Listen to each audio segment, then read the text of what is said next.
Hi, I'm Philip from Optimize Lab, and in this video I'm going to be doing a tutorial on how to set up site link extensions optimally within your Google Ads campaign. Now, to start off with, what are site link extensions and why are they important? Well, if you have a Google Ads campaign, you have the option along with your existing responsive search ads to add additional information for potential customers, and you do this through ad extensions. So the site link extension is a particular type of extension which allows you to link to individual pages on your website and give that additional information. So quickly, I'm going to give an example of how these look in the search term results, in the search engine results page. So I've just typed in an example search term here, Google Ads Management, and we can see there are a number of ads, and we can tell that they're ads because it says sponsored above the listing. And we can see that some of these ads have these links that appear below the body of the ad. So we've got the headlines here, and then we've got a description here, and these are site link extensions, and they can link to a different page than the page that's linked to directly within the ad. So this page, for example, this link is going to a page, and we can see the URL at the bottom down here has PPC pricing packages, and then this one has a different URL, this one again has a different URL, so you can link to different pages using these links, and that can be quite useful because you can offer up additional information to potential customers by adding these in.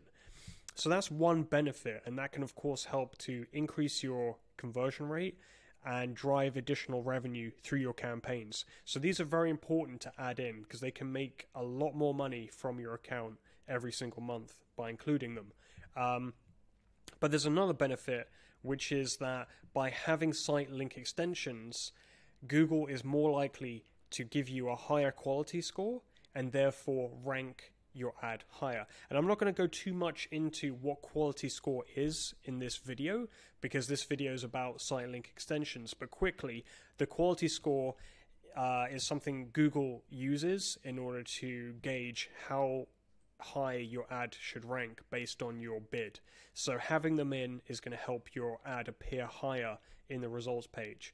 And additionally, your ad is going to be larger because you have those extensions. And what we know is larger ads are more likely to get clicks. So you're going to see a higher click-through rate, and therefore you may also see, because you're getting more traffic, more leads coming through or more sales from your campaign by having site link extensions. So they're hugely important, and every campaign should use site link extensions. Now you might be thinking at this stage, well, actually I don't have any additional pages that I would like to link customers to. I have one page, I have one landing page, and that's the page I want to send people to. I don't want to be sending people to my contact page or other pages because those pages aren't optimized for generating the conversion that I want, for generating the sale. But if that's the case, then I have a nifty trick which helps you to get around that problem, which a lot of advertisers and a lot of people don't actually know about. So I will show you that in this video also. Now, we know now why it's important to have site link extensions. The next step is, how do we go about setting up site link extensions?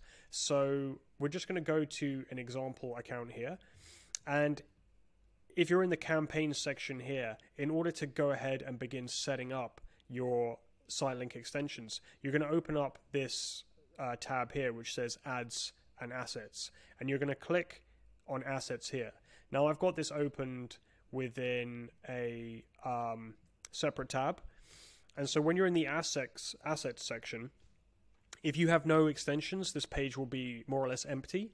If you already have some and you'd like to set up some more, then what you want to do is go over and click Site Link here.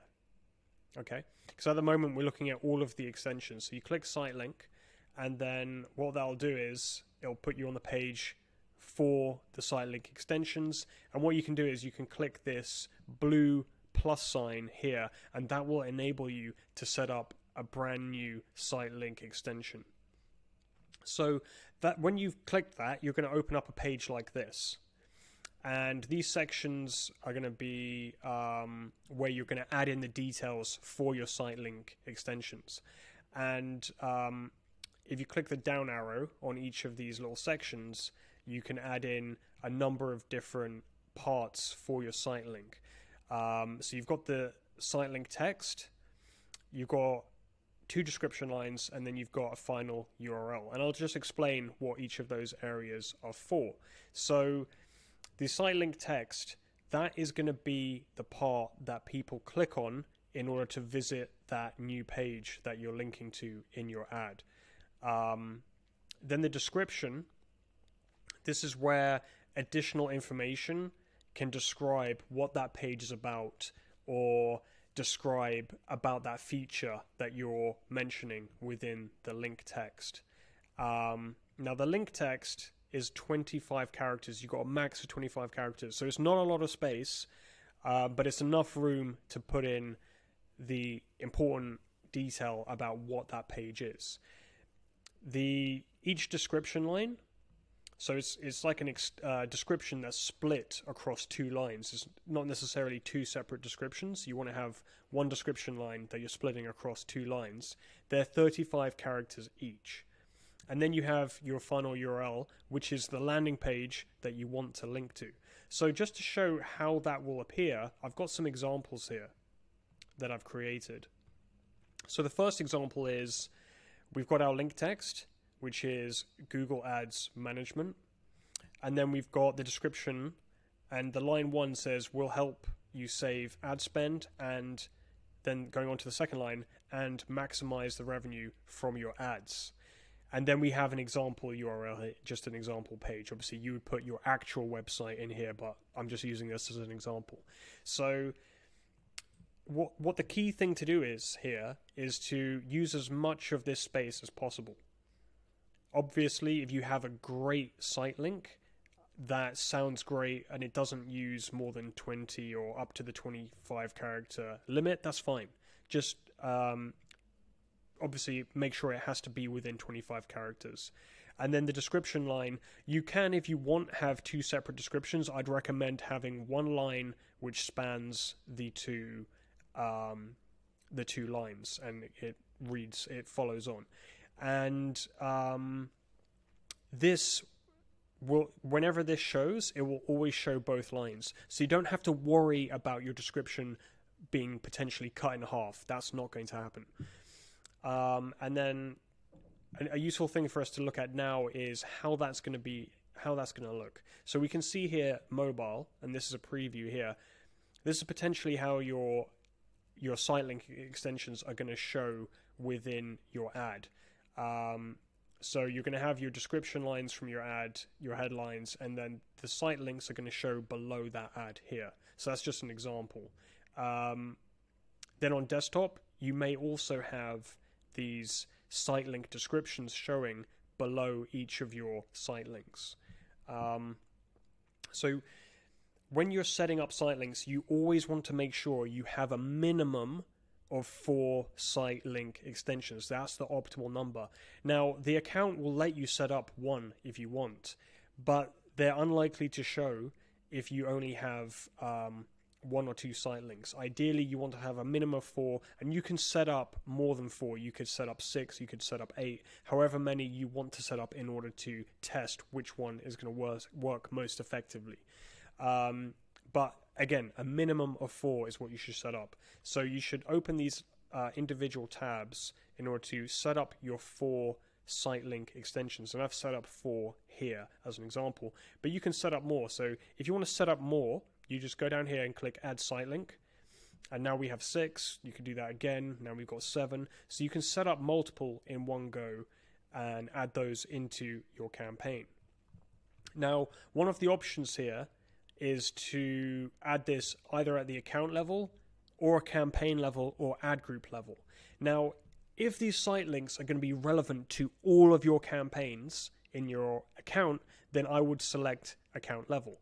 If, however, you want different site links for different campaigns that you're running, then you would set up the site links and select campaign, and then add those to a particular campaign. Now, there is the option for ad group. I think that is very rarely going to be used in a minimal number of advertisers' accounts, because generally you're not going to have site links that you want to add just to individual ad groups. If you have two ads which are very, very different for different types of services, for example, typically they're going to be in different campaigns. So I wouldn't use that option. Now, the question is, what do you do if you only have one landing page that you want to link people to? It could be your home page, it could be one of your services page, and you want traffic, all of your traffic, to go to that page. You don't want any traffic going to, for example, a contact us page or an about us page. If that's the case, then I have a good sort of nifty trick that you can use in order to make sure that all of your site links link to the same page. Because if we add the exact same URL into every site link, Google is going to prevent us from doing that, because as far as Google's concerned, these site links should be used to link to different pages on your website. You shouldn't be using them to link to the same page. But you can get around that by making a small change to the URL. So we've got example.com here. Well, if you go ahead and add a / to that URL, even though it will still link to the same page, that will not cause any issues or any errors, because that bracket, that / will be ignored. It will, as far as Google is concerned, treat that as a separate page, and you will be allowed to set that up. So that's already solved the problem of adding the same URL in here. Now you can also add a question mark and then a word, for example, any word you want. For example, I've added in ads here. Now, for most websites, that's not going to cause any type of issue, because anything after the question mark is treated as a URL parameter, so it's not going to change the page that that person's visiting. So it'll still just be this website that the user is going to be directed to after clicking the ad. But by adding this, it means we can add that URL to the site link, and it won't prevent it from being saved.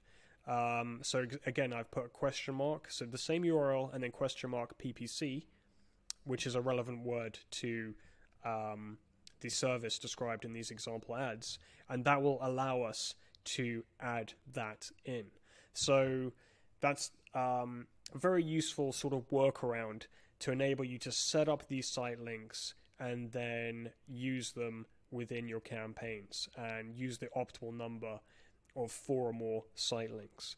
So once you've set those up and you've clicked save at the bottom, these site links will appear within your site link page, and you'll begin to see data for those. So we can see here the interactions or clicks, and you can see the average cost, impressions, etc. So you can begin to see those metrics accumulating for your site links. So I hope that video has been informative and useful. If it has, feel free to subscribe, and I'll be releasing additional tutorials and content to help you maximize the performance of your Google Ads campaigns and get the maximum revenue from your account. Thanks for watching.